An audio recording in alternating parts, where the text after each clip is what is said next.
Welcome to News World Today. To get more updates, please subscribe. USA is terrified of our power. North Korea ambassador hails Pyongyang's nuke program. North Korea's ambassador to the United Nations told world leaders the USA is terrified by the incredible might of the hermit state's nuclear powers. And they added that North Korea was a responsible nuclear power, a peace-loving state, and will sincerely fulfill non-proliferation obligation. He also claimed Pyongyang has developed an absolutely perfect system to prevent the illegal transfer of nuclear weapons and technology. North Korea has accelerated the pace of its missile program, launching 40 ballistic missiles and conducting 3 nuclear tests over the past 2 years. And today the hermit state ignored a U.S. call for a cessation of weapons testing to allow for talks with Pyongyang on its nuclear program, as he insisted his country would not pose a threat to any state, as long as its interests were not infringed upon. The comments from North Korea's ambassador to the United Nations come after Secretary of State Rex Tillerson on Friday urged North Korea, for the second time this week, to enter negotiations and give up its nuclear weapons.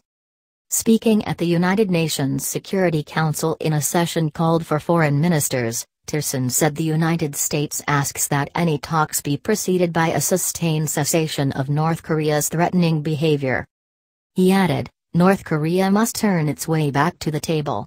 The pressure campaign must and will continue until denuclearization is achieved. But the White House distanced itself from Tillerson's remarks and said that now is not the time for negotiations.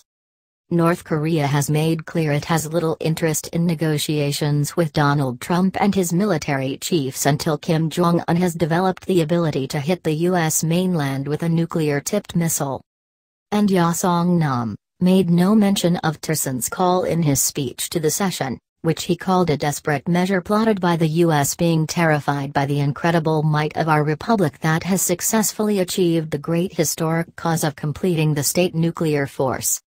Japanese Foreign Minister Taro Kono told the Security Council that any lull in missile tests did not mean that North Korea was sitting idly.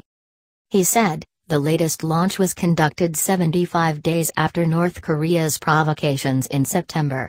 Some optimistic views labeled 75 days of silence as a positive signal.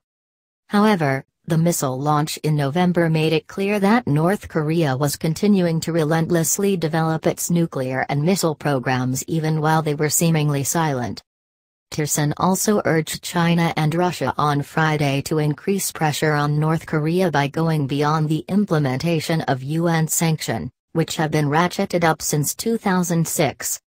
China, in return, urged an immediate end to rhetoric and actions that are unfavorable to denuclearization on the Korean peninsula, while Russian Ambassador Vasily Nebenzia warned of the danger of war over North Korea, saying, one ill-thought-out or misinterpreted step could lead to lamentable consequences.